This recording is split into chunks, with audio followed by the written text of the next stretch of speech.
매일 성경 묵상 나눔입니다. 오늘은 8월 1일 금요일입니다. 오늘 본문은 이사야서 16장 1절에서 14절입니다.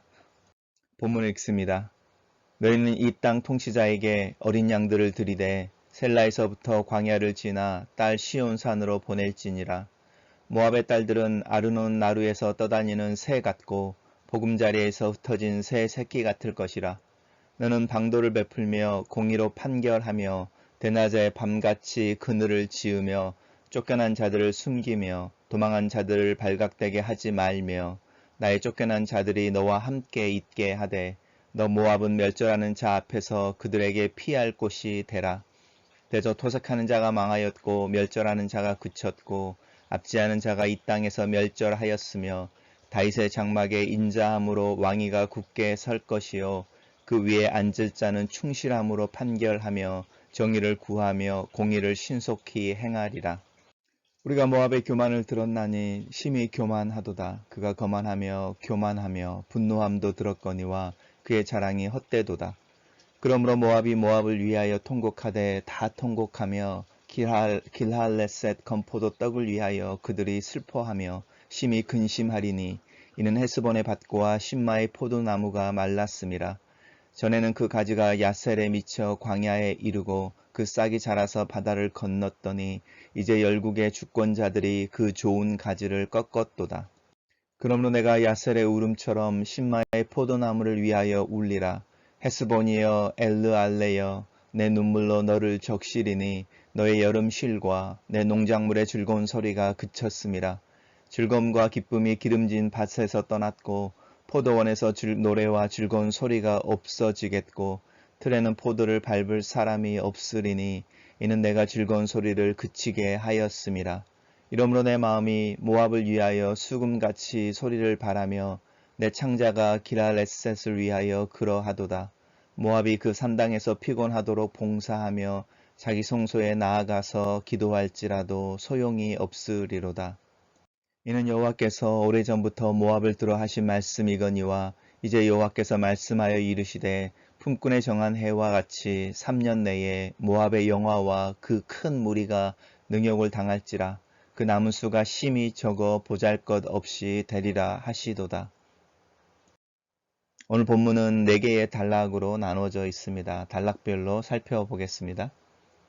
첫 번째 단락입니다. 너희는 이라고 말하면서 모압에 대한 이야기를 하고 있고요. 이 땅의 통치자에게 라고 말하는데 통치자가 단수이죠. 지금 현재는 이 땅의 통치자가 누구인지 모르지만 딸 시온으로 보낼지니라 이렇게 말하면서 이 통치자와 딸 시온을 연결시켜서 이 통치자가 이스라엘에 또 우리가 이사야서를 읽어오는 동안에 한 아이에 대한 이야기를 하고 있는데 그 아이에 대한 통치자, 아이가 자라서 아니면 그 아이를 의미하는 통치자 라고 이야기할 수 있습니다. 그래서 그 뒤에 5절에 보면 다윗의 장막에 인자함으로 왕위가 굳게 설 것이고 충실함으로 정의와 공의를 신속히 행한다라고 말하는 이 통치자에 대한 이야기를 하고 있습니다. 이 셀라라고 하는 것은 사실은 에돔의 수도인데요. 역사적으로는 아람이 공격을 당하거나 또 아술의 침략을 받았을 때에 지금 예언 전에 이 모압 사람들이 이 에돔으로 피했다라는 기록이 열왕기하 같은 경우에 나와 있습니다. 그래서 그 에돔으로 피하지 말고 오히려 예루살렘으로 또 유다로 가라 이런 이야기를 하는 것 같습니다.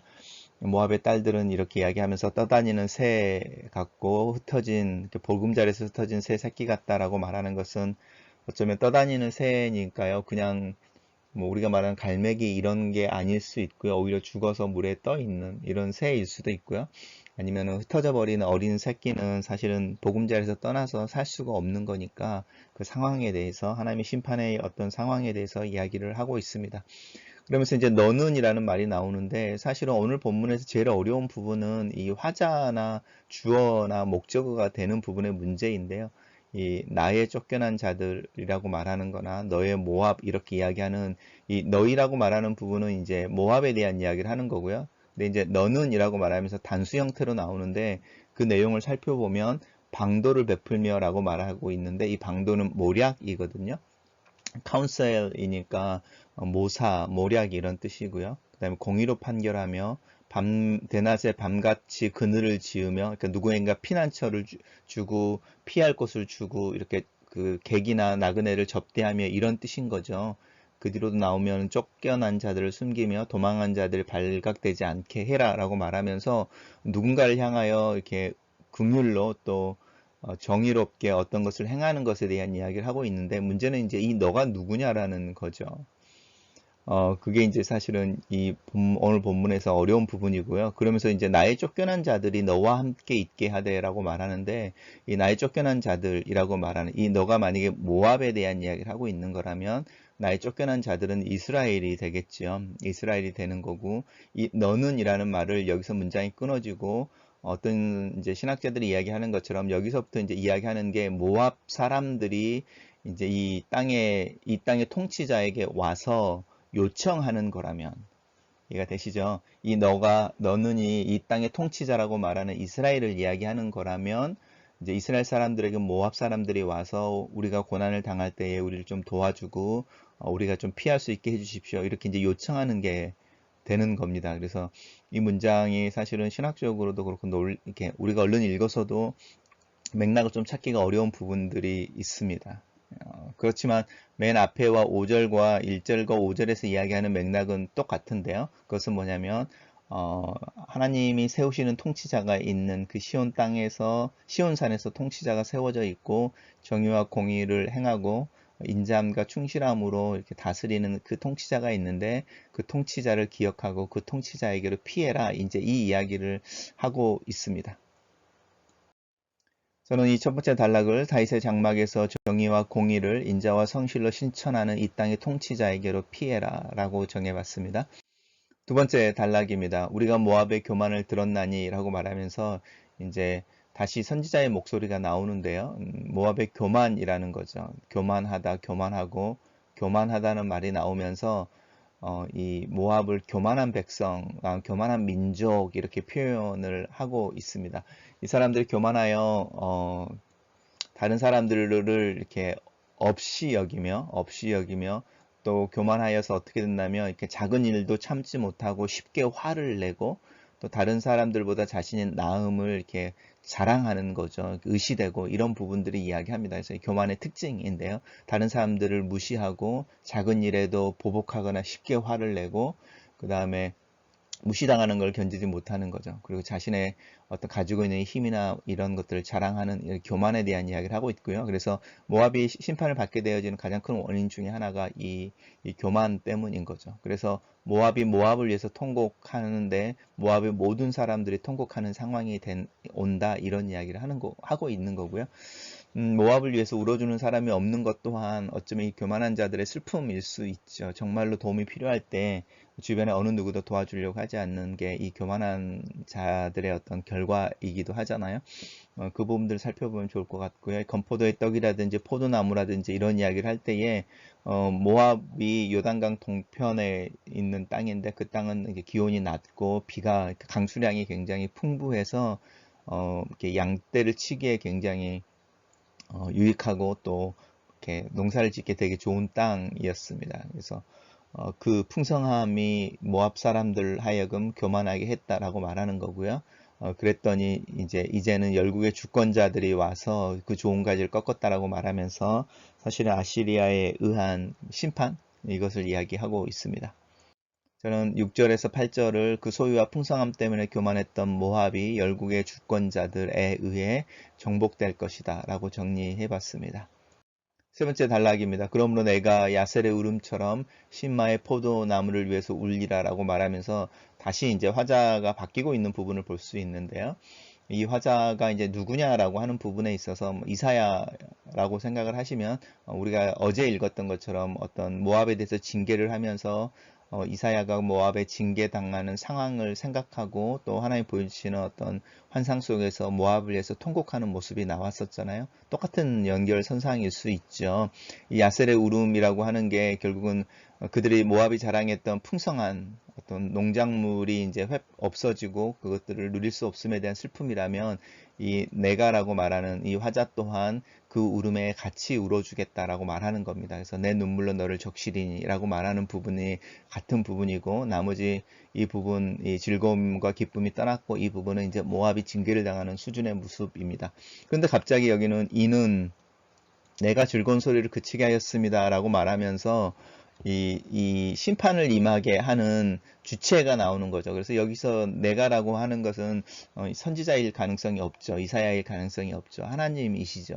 그러면 여기서 나오는 이 내가와 내가가 이제 혼돈이 들어오는 거죠. 그래서 여기서 이렇게 끊어지는 거냐, 아니면 이 문장이 우리가 이제 이야기해서 하나인 거냐. 만약 이거를 하나의 문장으로 본다면 하나님께서 그 모압을 향해서 징계를 행하시지만 그 징계를 향한 마음은 여전히 슬픈 마음이시고 즐거워서 심판하는 게 아니시라는 거죠.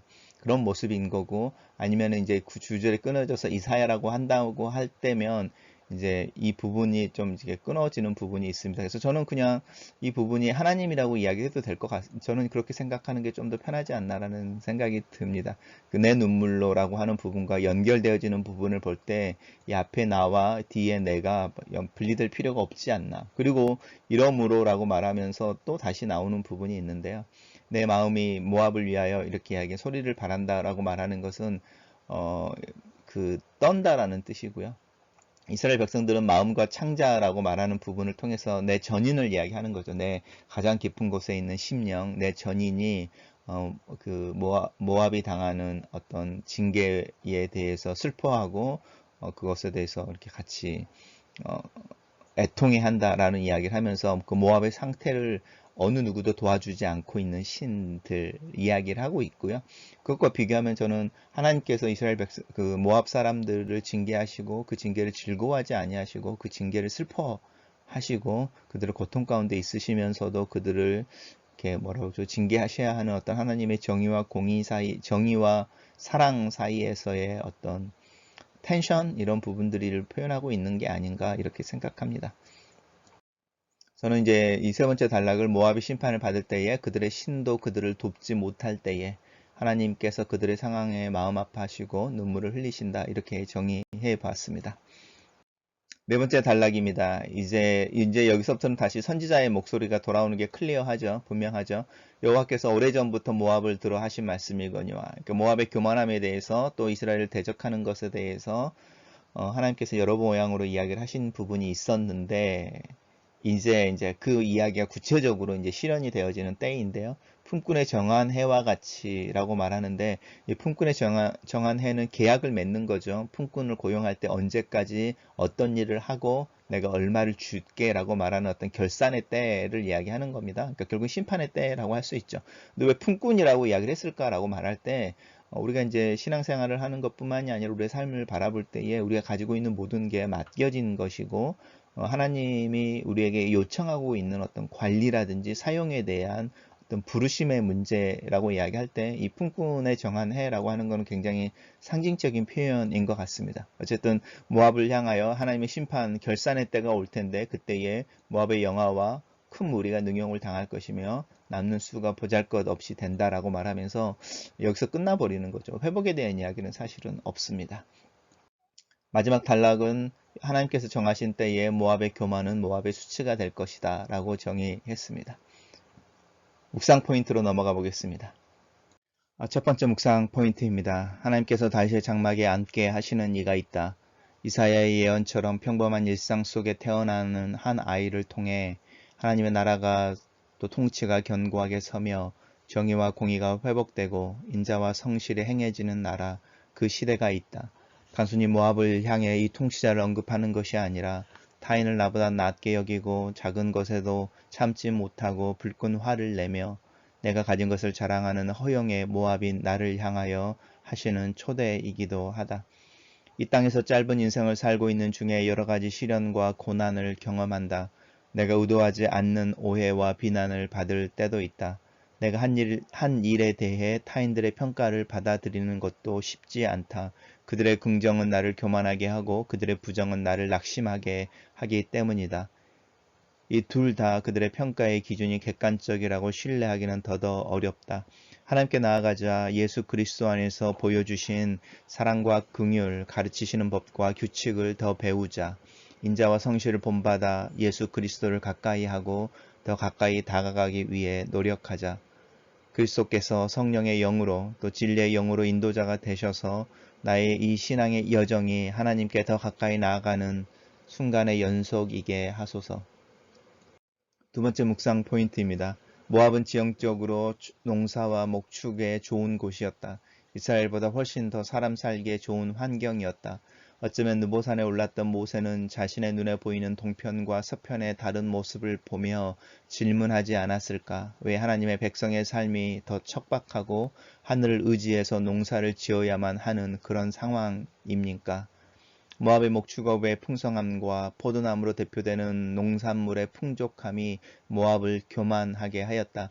내 손에 다른 이들보다 좀 더 많이 들려져 있다는 이유로 그들을 무시하거나 나보다 낮게 여기지는 않는가. 내 자신을 돌아본다. 꼭 물질의 문제뿐만이 아니라 어떤 형태로든 간에 타인들을 향하여 내가 비교 우위를 점하고 있다라는 그 어떤 것 때문에 그들을 무시하고 있지는 않는가. 세 번째 묵상 포인트입니다. 이스라엘이 블레셋과의 싸움에서 하나님의 임재의 상징인 법궤를 블레셋 사람들에게 탈취하게 하신다든지 예루살렘 성전이 다 허물어지고 그 성전의 기물이 약탈당하게 하신다든지 하나님께서 하나님의 백성들을 돕지 못하는 것처럼 여겨지는 상황이 있다. 이런 상황이 모압이 심판을 받을 때 그들의 신이 그들을 돕지 못하는 것과의 차이는 무엇인가? 모압의 종교와 신은 소멸되었다. 이스라엘의 종교와 신은 아직까지 살아있다. 무엇이 이런 차이를 만들어내는 것일까? 이스라엘의 하나님이 단순히 믿음과 종교의 대상이었다면 신들의 전쟁에서 패한 연약한 민족의 신은 소멸되는 게 맞는데 오히려 하나님은 이 세상 속에서 오늘날 더 많은 이들이 그를 믿게 하신다. 하나님께서 스스로 그 손을 거두시고 스스로 수치를 당하실 때가 있다. 부모의 마음으로 자녀의 수치를 온몸으로 감당하실 때가 있다. 단순히 이스라엘만이 하나님의 백성은 아니다. 하나님께서는 모압을 향해서도 동일한 부모의 심정인 것 같다. 악에 대한 정의와 심판은 필수적이지만 그 생명의 고난과 죽음은 슬프다. 악이 이 세상에 존재하지만 그 악을 품은 사람은 단순히 혼자의 선택으로 그런 악인이 되는 것은 아니다. 그들의 삶 속에는 수많은 사연이 깃들어 있고 많은 이들이 연루되고 관여되어진 어떤 경험들의 부정적인 결과인 경우가 많다. 주님의 마음에서 나오는 슬픔이 있는 이유이며 그 마음이 나에게도 있기를. 마지막 묵상 포인트입니다. 품꾼에 정한 때가 있다. 모든 사람은 그 결산의 때가 있다. 꼭 이 세상의 종말을 이야기하지 않더라도 한 인간의 삶이 평가되고 정리되는 때가 있다. 수많은 사람들의 칭송과 스스로 명성을 쌓더라도 그 죽음의 순간이 되고 그가 이 세상에 더 이상 존재하지 않을 때 남겨진 자들은 그들의 모습을 자신들의 경험과 정보를 통해 판단하게 된다. 그런데 하나님의 평가는 얼마나 더 외면의 모습과 행위를 넘어서 마음의 동기와 그 마음까지 살피시는 이의 심판은 어떨까? 숨 쉴 수 없고 또 숨길 수 없는 내 그 순간에 나를 덮어주고 나를 수치를 가려주는 하나님의 은혜가 있기를 구한다. 하나님의 정하신 때에 내 삶에 주어진 것, 하나님의 정하신 때가 내 삶에 주어진 것이라면 맡겨진 것이라는 것을 상기시켜 준다. 내 삶이 내 의지와 선택과 상관없이 시작되어졌고 지금까지 살아오는 경우에도 많은 경우가 그렇다. 하나님께서 시작하신 내 삶이라면 하나님께서 의도와 계획을 가지고 있었을 것이며 나에게 맡기신 것과 시키신 일이 있을 것이다.